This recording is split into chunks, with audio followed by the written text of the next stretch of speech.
जय हिंद मेरे प्यारे विद्यार्थियों। इस वीडियो में हम कक्षा 9 के जीव विज्ञान का चैप्टर 3 जीवों में विविधता का जो है दीर्घ उत्तरीय प्रश्न जो 1 से लेकर 9 तक सभी दीर्घ उत्तरीय प्रश्न का इस वीडियो में सॉल्यूशन है। चलिए वीडियो को स्टार्ट करते हैं। वीडियो को स्टार्ट करने से पहले आप वीडियो को लाइक कर दीजिए। चलिए क्वेश्चन नंबर 1 से स्टार्ट करते हैं। तो क्वेश्चन नंबर 1 है कि दीर्घ उत्तरीय प्रश्न में है, आप लोग लघु उत्तरीय या अति लघु उत्तरीय का नहीं देखें तो देख लीजिए जाके, चैनल के प्लेलिस्ट में है।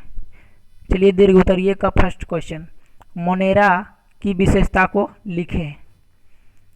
जो मोनेरा होता है, जो आर वेटेकर ने जीवों को 5 जगत में बांटे थे, तो उसमें मोनेरा का विशेषता को लिखना है। तो चलिए इसका आंसर देखते हैं। मोनेरा जगत में सबसे प्राचीन सरल तथा प्रोकैरियोटिक सूक्ष्मजीवों को रखा गया, जैसे जीवाणु, नीलहरित शैवाल या साइनोबैक्टीरिया इत्यादि। और इसका कुछ विशेषता ये भी है कि ये सर्वव्यापी होते हैं, यानी सभी जगह पाए जाते हैं। और इसका अगला विशेषता, इस जगत में स्वपोषी और परपोषी दोनों रहते हैं। यानी स्वपोषी का मतलब होता है अपने से भोजन बनाने वाला, और परपोषी का मतलब होता है दूसरे पर निर्भर जो भोजन के लिए होता है।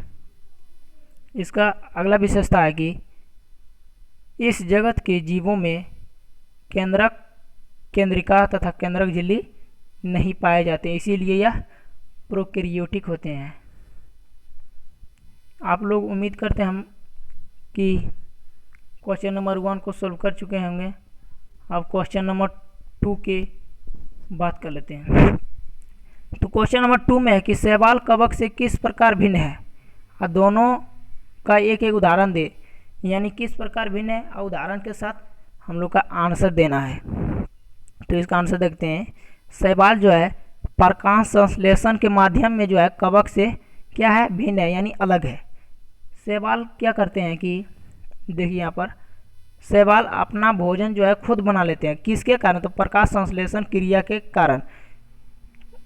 जैसे उसके उदाहरण के लिए बात करेंगे कि स्पायरोगायरा, जो शैवाल में जो स्पायरोगायरा होता है वो अपना भोजन खुद ही बना लेते हैं। जबकि कवक जो है परपोषी होते हैं। क्यों परपोषी होते हैं? क्योंकि वह उसमें जो है प्रकाश संश्लेषण की क्रिया नहीं होती है और अपना भोजन खुद नहीं बनाते हैं। ठीक, उदाहरण के लिए आप मशरूम को ले लें। चलिए अब तीसरा क्वेश्चन की ओर बात करते हैं। तीसरा क्वेश्चन है कि क्रिप्टोगैम्स तथा फेंड्रोगैम्स के विभेदों को समझाएं। क्रिप्टोगैम्स यानी पादप जगत को 2 भागों में बांटा गया, एक है क्रिप्टोगैम्स और दूसरा है फेंड्रोगैम्स। तो पादप जगत को 2 भागों में बांटा गया। आपको आंसर लिखिए, क्रिप्टोगैम्स तथा फेंड्रोगैम्स। क्रिप्टोगैम्स के पौधों जो होते हैं बीज रहित, यानी उसमें बीज नहीं होता है। ठीक है फ्रेंड्स, और इसमें जो है वास्तविक जड़, तना, पत्ती नहीं पाया जाता है। जड़, तना, पत्ती नहीं पाया जाता है, उसमें रहबे नहीं करता है जड़ और तना और पत्ती। और इसमें जो है संवहन ऊतक यानी संवहन मंडल, जाइलम और फ्लोएम भी अनुपस्थित रहता है, यानी नहीं उपस्थित रहता उसमें। जबकि फेंड्रोगैम्स के पौधों में जो होता है बीज होते हैं, उसमें बीज होते हैं और वास्तविक जड़ तथा पत्ती एवं संवहन तंत्र भी पाया जाता है। क्रिप्टोगैम्स के जस्ट उल्टा है फेंड्रोगैम्स। चलिए क्रिप्टोगैम्स को 3 भागों में बांटा गया। पहला है टेरिडोफाइटा, दूसरा है थैलोफाइटा और तीसरा है ब्रायोफाइटा। ठीक उसी प्रकार फेंड्रोगैम्स को भी 2 भागों में बांटा गया, एंजियोस्पर्म और जिम्नोस्पर्म। चलिए चौथे नंबर क्वेश्चन की ओर। चौथा नंबर क्वेश्चन है कि जिम्नोस्पर्म के मुख्य लक्षणों को लिखें। चलिए इसका आंसर देखते हैं। जिम्नोस्पर्म के मुख्य, इन पौधों में बीज नहीं बनते हैं, यानी उसमें जो है जिम्नोस्पर्म में बीज नहीं होता है। दूसरा विशेषता है कि इसे नग्न बीजी भी कह सकते हैं। अच्छा आप ही बताइए, जिसमें बीज नहीं होगा उसको नग्न बीजी कह सकते हैं? हाँ, तो इसी उसका विशेषता ये भी हो सकता है। तीसरा है कि इसके पौधों में फूल का अभाव होता है, यानी फूल नहीं होता है। चौथा विशेषता, ये पौधे बहुवर्षीय सदाबहार होते हैं। बहुवर्षीय यानी बहुत समय तक जीने वाले और सदाबहार होते हैं। 5वां है, इन पौधों में जड़, तना एवं पत्तियां विकसित होती है। जड़, तना एवं पत्तियां विकसित होती है। इसका अगला विशेषता है कि इनका मुख्य उदाहरण जो है साइकस तथा पाइनस के पौधे हैं। उम्मीद करते हैं चौथा नंबर क्वेश्चन को आप अच्छी तरह से सोल्व कर लिए हैं। 5वां नंबर क्वेश्चन की ओर बढ़ते हैं। द्विबीजपत्री एवं एक बीजपत्री पौधों को किन आधार पर विभाजित किया गया है? बीजों में बीजपत्र किया, देखिए इसको किस प्रकार उसको जो है विभाजित किया गया है, तो इसका आंसर होगा बीजों में बीजपत्र की संख्या के आधार पर उसको बांटा गया। पहला एक बीजपत्री और इसका कुछ उदाहरण देखते हैं यानी विशेषता। तो इनके बीजों में केवल एक ही बीजपत्र होते हैं, इसीलिए इनको क्या कहते हैं? एक बीजपत्री। और दूसरा विशेषता कि इनमें संवहन मंडल फैले हुए रहते हैं, जिसमें फैले रहते हैं इधर उधर सभी जगह फैले रहते हैं। और दूसरा है द्विबीजपत्री।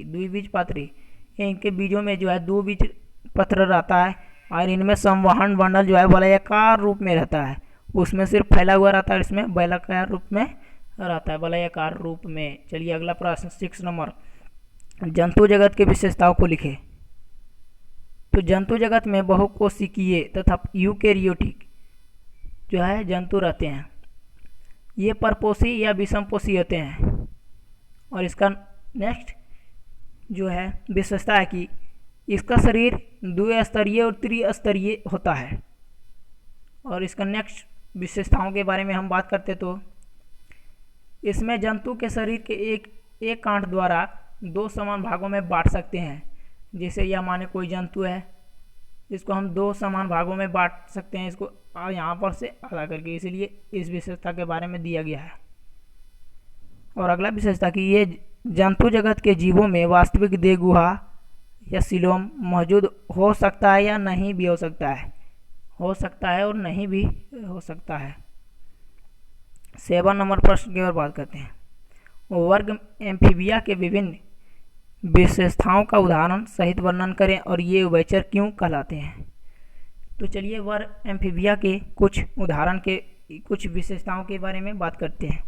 तो वर्ग एम्फीबिया जल और स्थल दोनों पर निवास करते हैं। जैसे मेंढक हो गया आपका, ये अनियत तापी और शीतरक्तीय जीव होते हैं। ये अनियत तापी, नियत तापी नहीं, अनियत तापी।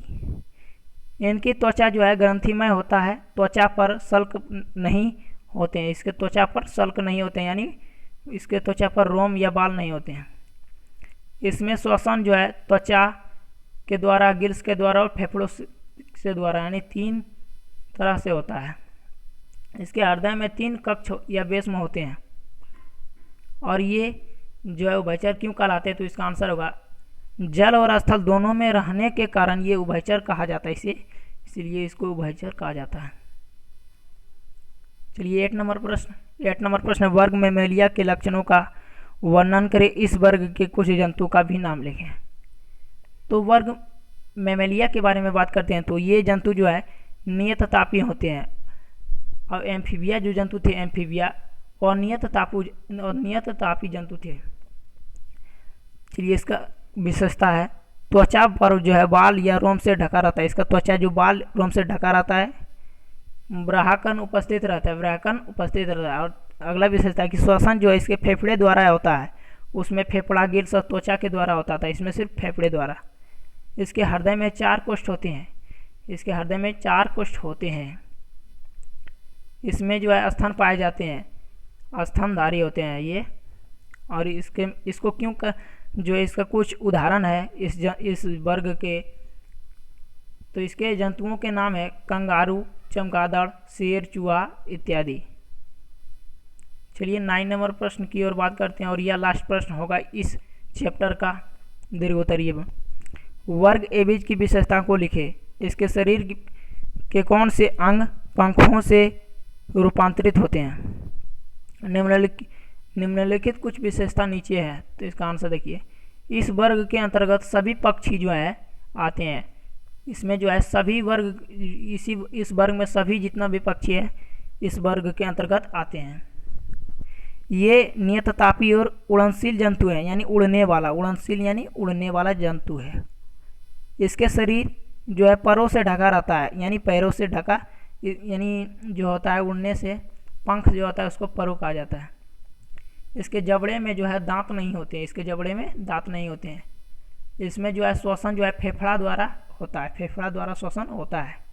ये अंडे देने वाले जंतु होते हैं, जैसे उदाहरण में कबूतर, गौरैया, मोर इत्यादि। और इसका जो इनके शरीर में अग्रवाद पंखों में रूपांतरित रहते हैं। क्या रहते हैं? अग्रवाद पंखों में रूपांतरित रहते हैं। उम्मीद करते हैं आपको यह वीडियो अच्छी लगी है। वीडियो अच्छी लगी तो आप वीडियो को लाइक कर दीजिए और चैनल को सब्सक्राइब कर लीजिए। Thank you. जय हिंद, वंदे मातरम। इसी तरह से पढ़ते रहिए।